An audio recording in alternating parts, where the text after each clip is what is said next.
বিহারের রাজগীর একসময় যার নাম ছিল রাজগৃহ। এটা সেই পবিত্র ভূমি যেখানে উপদেশ দিয়েছিলেন গৌতম বুদ্ধ। এখানেই তপস্যা করেছিলেন ভগবান মহাবীর। আর এখান থেকে মগধ সম্রাট তার সাম্রাজ্য বিস্তারের স্বপ্ন দেখেছিলেন। কিন্তু রাজগীরের ইতিহাস শুধু ধর্মীয় নয়, এই পাহাড়ের কোলেই লুকিয়ে আছে এক বিস্ময়কর স্থাপত্য, সাইকোপ্লিয়ান ওয়াল।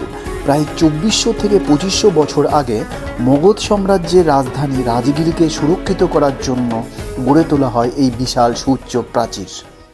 বন্ধুরা, আজ আমি এক্সপ্লোর করব বিশ্বের সবচেয়ে পুরনো বড় প্রাচীর।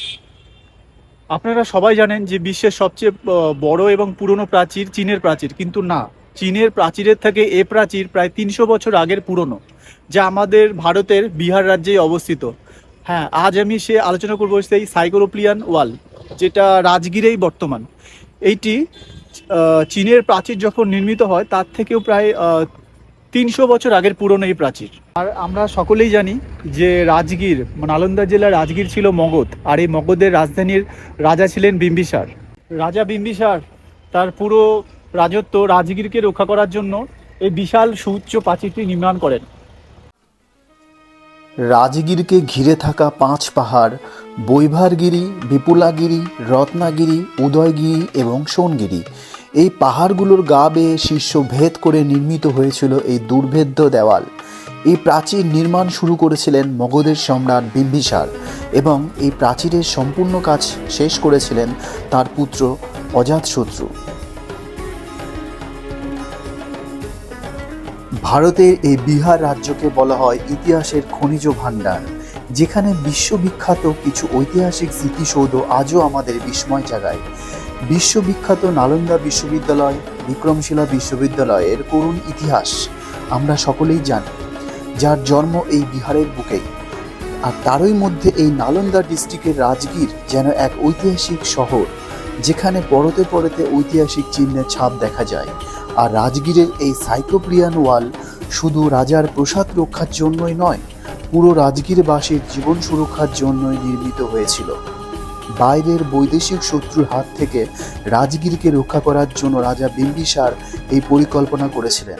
আর এই প্রাচীর গোটা বিশ্বের মধ্যে সবচেয়ে পুরনো প্রাচীর, যেটি দেখবার জন্য বাইরের দেশ থেকে প্রতি বছর হাজার হাজার পর্যটক ছুটে আসে এই ঐতিহাসিক প্রাচীরের স্বাদ নিতে। প্রায় 45 কিলোমিটার বিস্তৃত এই প্রাচীর কোথাও 15 ফুট উঁচু, তো কোথাও আবার 7 ফিট উঁচু, প্রস্থ প্রায় 14 থেকে 22 ফুট। সবচেয়ে আশ্চর্যের বিষয়, এখানে সিমেন্ট, চুন বা সুরকির কিছুই ব্যবহার করা হয়নি। বড় ও ছোট পাথর একটার উপর আর একটা বসিয়ে তৈরি করা হয় এই দেওয়াল। প্রাচীরের বিভিন্ন স্থানে ছিল সৈন্য, যারা দিনরাত পাহারা দিত। সৈন্যদের রোদ বৃষ্টি থেকে বাঁচার ব্যবস্থা করা হয়েছিল এই প্রাচীরের গায়ে। তার কারণ আজও এই প্রাচীরের কিছু দূর ডিস্টেন্সে রেখে তৈরি করা হয় কিছু কর্নার, যেখানে সৈন্যরা নিরাপদে আশ্রয় নিতে পারতেন। আর এই ঐতিহাসিক প্রাচীর আজও রাজগীরের বুকে পুরো গর্বের সঙ্গে মাথা উঁচু করে আজও দাঁড়িয়ে আছে ইতিহাসের নীরব সাক্ষী দিতে। আর এই বিশাল সুউচ্চ প্রাচীরটি বিস্তৃত প্রায় 40 কিলোমিটার পর্যন্ত প্রাচীরটি নির্মাণ আছে, এবং প্রাচীরটির উচ্চতা 7 ফুট এবং এর চওড়ার দিক থেকে এটা 22 ফুট চওড়া। কাজে এক কথায় রাজা বিম্বিসার মগধকে রক্ষা করার জন্য এই প্রাচীরটি নির্মাণ করেছিলেন। আর রাজগীরে যখন আপনারা এরপরে আসবেন তখন অবশ্যই এই জায়গাটা দেখবেন। এখানকার ভিউ পয়েন্ট অসাধারণ সুন্দর, একদম প্রাচীরের মাথায় উঠবেন, চারিদিক থেকে পাহাড় দিয়ে ঘেরা। এই পাহাড়ের যত উপরে উঠবেন তত দূর পর্যন্ত এই প্রাচীরটি দেখতে পাবেন। আমি পাহাড়ের বেশি উপরে উঠলাম না, প্রচুর কষ্ট হচ্ছে উপরে উঠতে। আর দেখতেই পাচ্ছেন পাহাড়ের মাথা পার করে চলে গেছে ওই অনেক দূর অবধি প্রাচীরটা।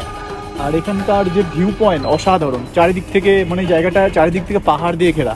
আর এখানে রাজগীরের কিছুটা ঐতিহাসিক স্থান বা মূল ভিউ পয়েন্টগুলো একদম পাশাপাশি রয়েছে। যেমন ওই যে বলেছিলাম কৃষ্ণ রথের চিহ্নর দাগ, কৃষ্ণ রথের যে চিহ্ন যে আছে তার পাশে পেছনে দেখতে পাচ্ছেন ওই জায়গাটি রয়েছে। নালন্দা জেলার রাজগীরে প্রতিটা কোনায় কোনায় রয়েছে ইতিহাসের ছোঁয়া। আপনি যেই দিকেই যাবেন কিছু না কিছু ভিউ পয়েন্ট বা ঐতিহাসিক কিছু একটা দেখতে পাবেন। বিহারের নালন্দা জেলায় 5টা পাহাড় দিয়ে ঘেরা এই প্রাচীর আজও বর্তমান পুরো গর্বের সঙ্গে দাঁড়িয়ে আছে। খুব চড়াই উতরাইয়ের উপরে এই প্রাচীর, খুব কষ্ট উপরে উঠতে। এই প্রাচীরটি শুধু পাথরের ব্যবহার হয়েছে, আর কোনো কিছু ব্যবহার হয়নি। এখানে আসতে গেলে হাতে কিছু সময় নিয়ে আসবেন। জায়গাটার ভিউ পয়েন্ট, জায়গাটার লোকেশন খুব সুন্দর এবং নিরিবিলি। পুরো রাজগীর শহর মনে হয় এখান থেকেই দেখা যায়। চারিদিক থেকে পাহাড় দিয়ে ঘেরা। রাজগীরকে রক্ষা করেছে এই প্রাচীর, মানে মগধকে রক্ষা করেছে। প্রাচীন ভারতের রাজগীরের আগে নাম ছিল মগধ, আর এই মগধের রাজাই ছিলেন রাজা বিম্বিসার। আর বিম্বিসারের পুত্র ছিল অজাতশত্রু। আর এই অজাতশত্রু ছিল বিম্বিসারের হত্যার জন্য দায়ী। তার পিতাকে বন্দি করেছিলেন, সেই আপনাদেরকে দেখিয়েছিলাম বিম্বিসারের জেল। আর উপরে যাব না, অনেক সময় লেগে যাবে, আরও অনেক জায়গায় এক্সপ্লোর করতে হবে। এই প্রাচীর পুরো অনেক উপরে চলে গেছে, একদম ওই যে পাহাড় দেখতে পাচ্ছেন, ওই পাহাড় ভেদ করে অনেক দূর চলে গেছে। আপনারা দেখতেই পাচ্ছেন চারিদিকে পাহাড় দিয়ে ঘেরা।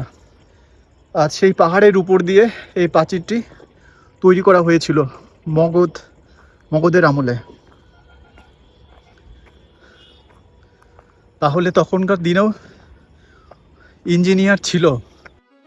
বিশ্বে যখন আলোচনায় আসে ইংল্যান্ডের হেড্রিয়ানস ওয়াল, জার্মানির বার্লিন ওয়াল, ক্রোয়েশিয়ার ওয়ালস অফ ডুব্রোভনিক, তখন আমরা প্রায় ভুলেই যাই রাজগীরের এই বিস্ময়কে। ঐতিহাসিকদের অনেক গবেষণা ও বিতর্কের পর এই কথা স্বীকার করে নিয়েছেন রাজগীরের এই সাইকোপ্লিয়ান ওয়াল অত্যন্ত প্রাচীন এবং এর নির্মাণকাল বিশ্বের বহু বিখ্যাত প্রাচীরের অনেক আগেই। রাজগীরের এই প্রাচীর কেবল একটি প্রতিরক্ষার ব্যবস্থা নয়, এটি প্রাচীন ভারতের স্থাপত্য, সামরিক কৌশল আর গৌরবের একটি জীবন্ত প্রমাণ। তো বন্ধুরা, আজকের এই ইনফরমেটিভ ভিডিওটি এখানেই শেষ করলাম। পরবর্তী আরও ইনফরমেটিভ ভিডিও নিয়ে দেখা হবে নেক্সট ভিডিওতে। ততদিন পর্যন্ত ভালো থাকবেন, সুস্থ থাকবেন, আর ভিডিওগুলো ভালো লাগলে চ্যানেলটিকে সাবস্ক্রাইব করে পাশে থাকবেন।